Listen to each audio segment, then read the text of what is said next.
guys, welcome back to my channel, Enneagram and Coaching. I'm Hillary, your Enneagram life coach, and today we are going to be talking about the type 4 and all the mistypes, common and uncommon, that the type 4 can have. So stay tuned, but first we're going to go to Starbucks and we're going to get some coffee.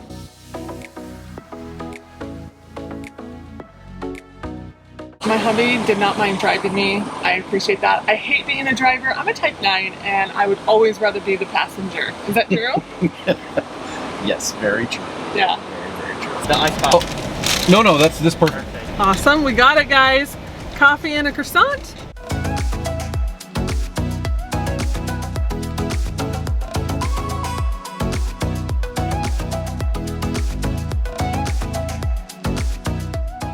Okay guys, so I got my coffee. It's one of my favorite ones. It's a grande coffee frappuccino with almond milk.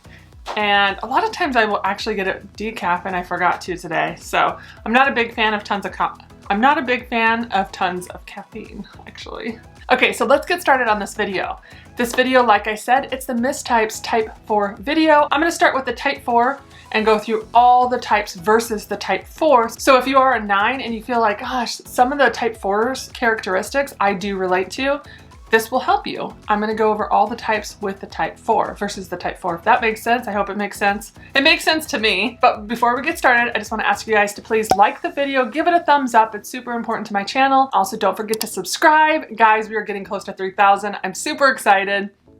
It's been a long journey. But yeah, so yes, like the video, subscribe, and now let's start. So I'm gonna start with, why do people mistype? I went over this in great detail in my type 3 mistypes video. So if after this video you're like, gosh, I want a little bit more info, go watch my type 3's video. I give you lots of information on why people mistype there, but I will share a few reasons here. One of the first reasons a person might mistype, if they base the type on what they do versus why they do it. It's all about the why. It's about the motivations. That's how the Enneagram is different than all the other personality typings out there. The Enneagram gets into the heart, gets into the motivations, the why behind why we do everything. For some people, it's super easy to figure out their Enneagram type. It's a no-brainer. I will say for myself, I found out, like, I typed with an Enneagram coach around 10 years ago, and when type 9 was in my top 3, I resonated with it so greatly and then was able to utilize it in my life every day in order to grow and to become healthier. I was in a really hard place back then. I lived in Alaska, and it was the perfect timing for me to learn more about myself and to understand myself.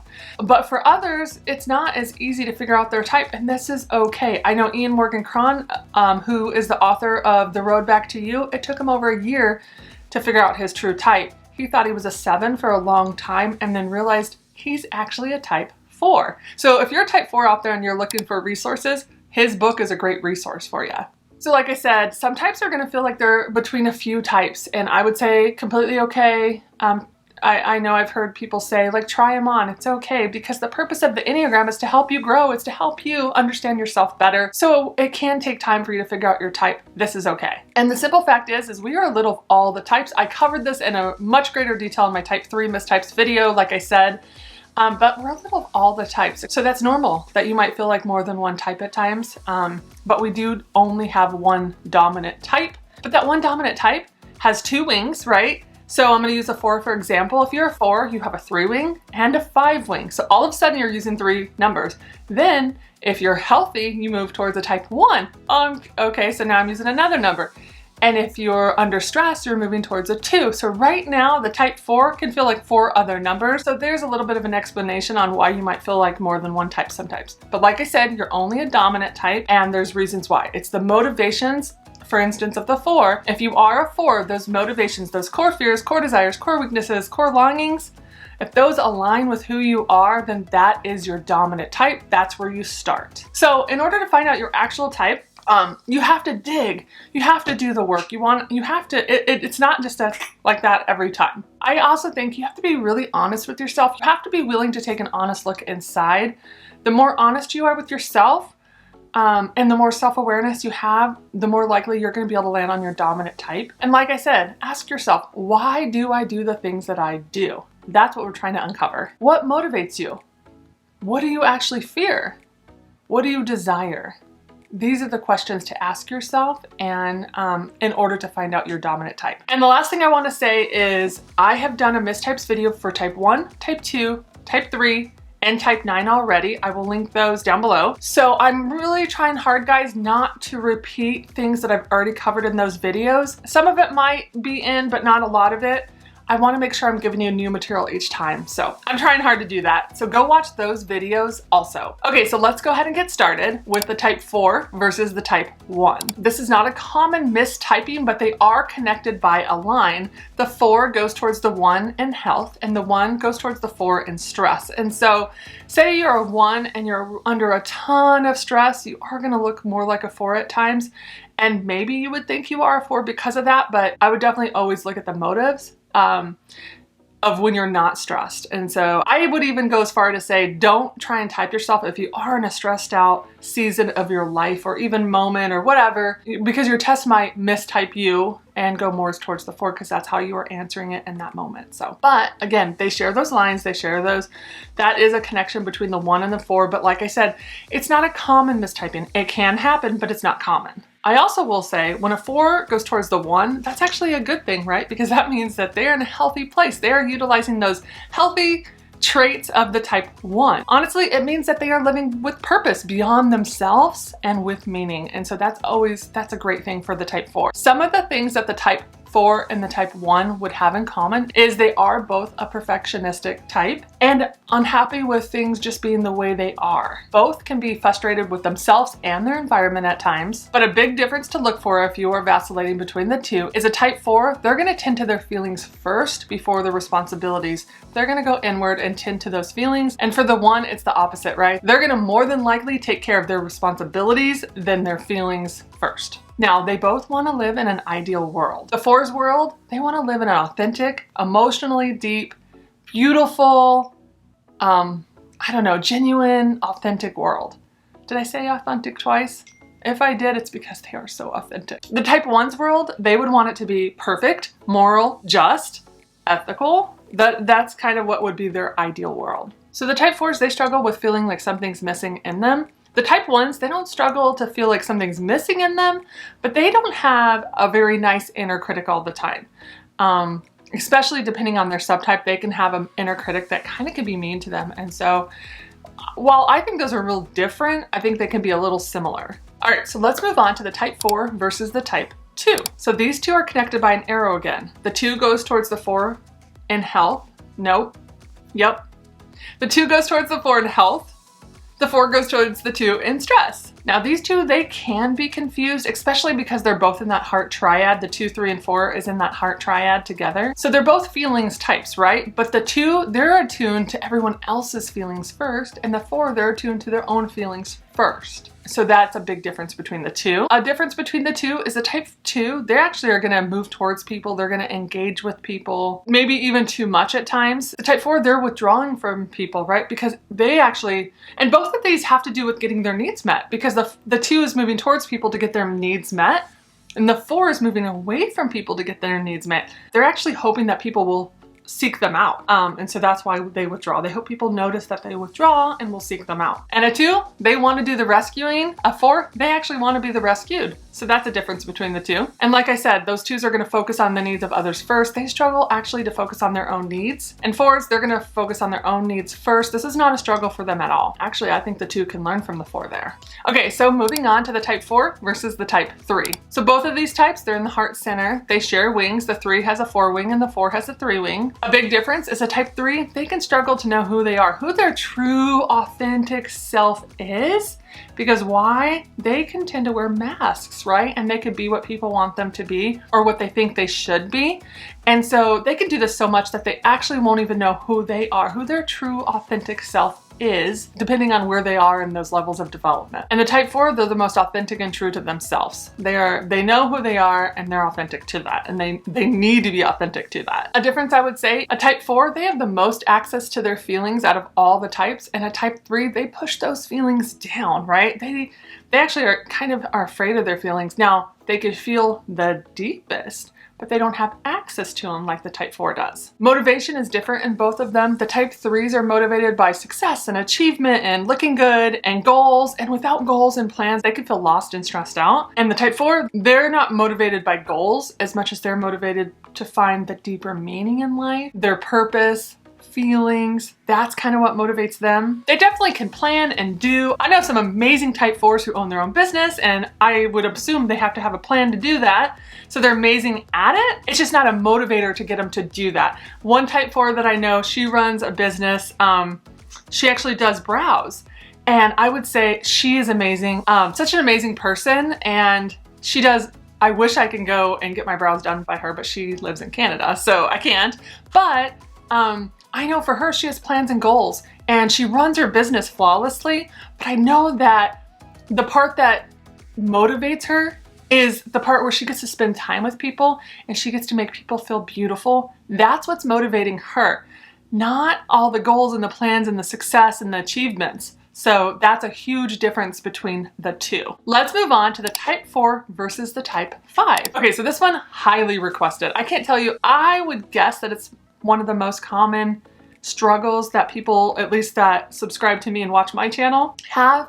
I hear this a lot. I don't know if I'm a 4 or 5. And a lot of times I hear, I don't know if I'm a 4 wing 5 or 5 wing 4. That's a big struggle. So I'm hoping just teaching them the differences between the 4 and the 5 will be enough for them to know, for you guys to know which one is your actual type. So you always find out your actual type first and then look at your wings. Both types struggle with feeling isolated and separated from others. This really upsets type 4s and makes them sad.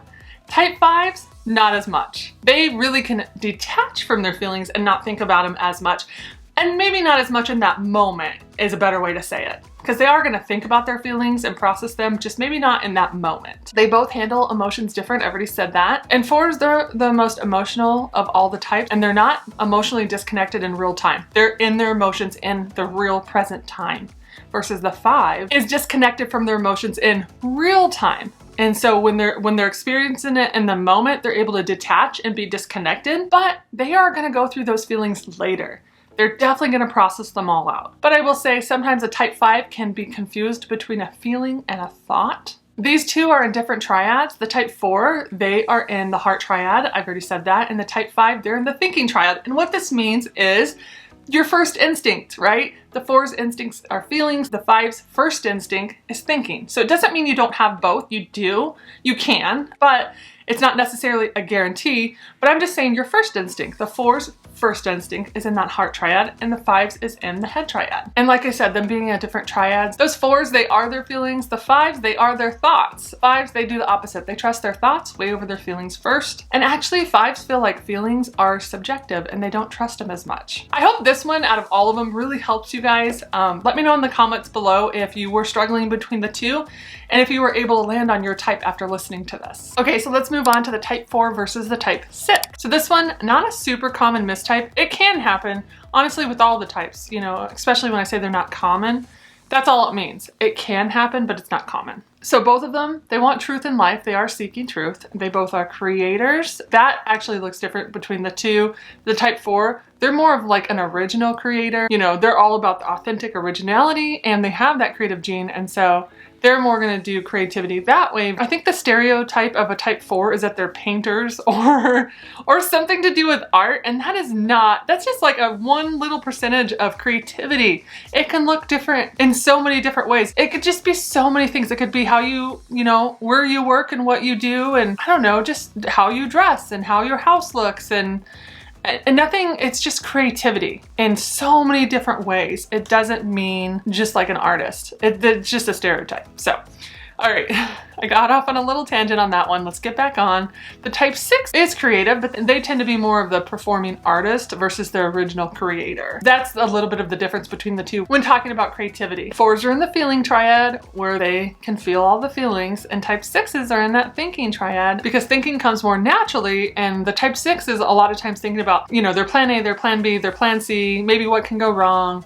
or go right or whatever. They're just making plans. They're thinking about everything versus the 4 who experiences all the feelings. So type 4s, while they are pretty serious, they do like to have fun. They can relax, they can have fun, be joyful, be spontaneous. And their idea of fun can also be things that are deep and meaningful. So that's what fun can look like for a 4. The type 6, they want to have fun, but it's harder for them to relax, to let go, to just let that childlike side out. It's harder, not impossible, but just harder for them because they're always thinking about consequences, right? The consequences of their actions. And so that can get in the way of actual fun. Okay, so moving on to the type 4 versus the type 7.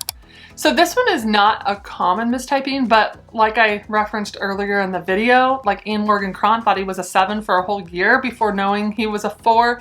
So clearly it happens, but it's just not as common as some of the other mistypes. Both are creative. The type 4 self-preservation, also called sunny 4, they can appear like a 7, more outwardly happy, but they still deal with these deep emotions and feelings, and they don't mind sitting in their feelings and emotions for a long time to figure them out. The type 7, they don't want to sit there. They do not want to deal with unpleasant emotions. They want to avoid pain and replace it with like adventures and doing things that are fun and things that actually let them escape those unpleasant feelings. Type 4s, they can live more in the past than thinking about the possibilities of the future.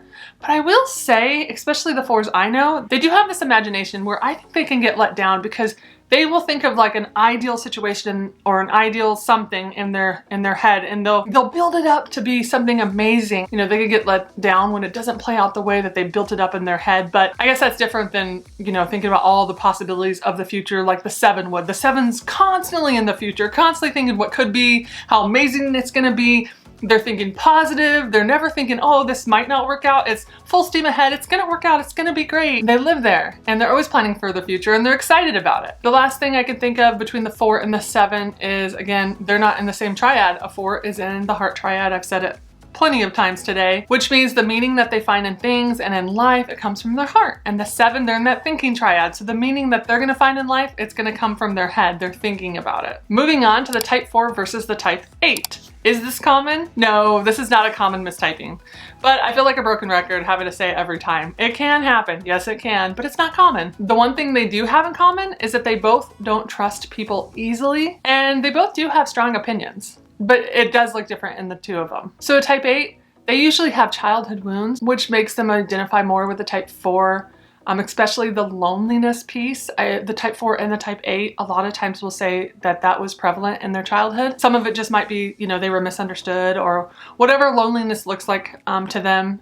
They both do have that in common. But to cope, a type 8 will have learned to toughen up and just get over it and move on, versus the type 4, they're gonna have a way harder time letting go of any childhood wounds. They're gonna process it over and over. They don't want to tell themselves to just get over it. They want to process it. And the 4s being in the heart triad, of course, again, they're going to process from their heart. The 8s, they're in the gut triad. So their first instinct is to process things with their gut, that gut feeling. And what that allows an 8 to do is be able to make decisions quickly, move forward, full speed ahead, be direct. That gut instinct allows them to be more aggressive and do that versus the 4 who start with their heart and move forward that way. I would say they're both really intense in conflict. I would say neither one of them are afraid of conflict. They both can have really intense passions and feelings in conflict. All right, so moving on to the last one, type 4 versus the type 9. I bet you this video is way too long. Guys, I just literally can't make a short video for the life of me. I try every time. My goal is like 10 to 12 minutes. Let's see how long this is when I'm all done. Yeah, super annoying. Okay, so the type 4 versus the 9. Not a common mistype, especially for the 4. 4s have a harder time thinking they're 9 versus the 9 thinking they're 4. And a big reason for that is they're both in the withdrawn stance. So they both move away from people for different reasons. 9s, they withdraw and disconnect from their thoughts and their feelings. I can attest to that, guys. Like, I can't tell you how many times I'm sitting here with somebody, but I'm not sitting here, if that makes sense. And I don't even know I do it. I just literally can disconnect. I feel like I step back for myself a little bit. And I do this especially in conflict or with anything that makes me feel uncomfortable. I feel like I physically stay in the same spot, but mentally, emotionally, whatever, I'm back. I'm withdrawn and people don't even know it. It's kind of weird. But the 4, they withdraw from the world, but they do not disconnect from their thoughts and their feelings like the 9 will. They will go deeper into the feelings and thoughts. It doesn't scare them and they'll sort it all out. Versus the 9 who more than likely will ignore it all. I could second that. Because why? The type 9, they always want to keep their inner world peaceful. That's super important to them. Type 9s, they see the world through those rose-colored glasses. I think I said this in another video. It brings them comfort just to think everything's great. But a type 4, not so much. They do not wear rose-colored glasses. They actually see everyone else living a more normal, happy life, and that does not bring them comfort. Both types can be absent-minded.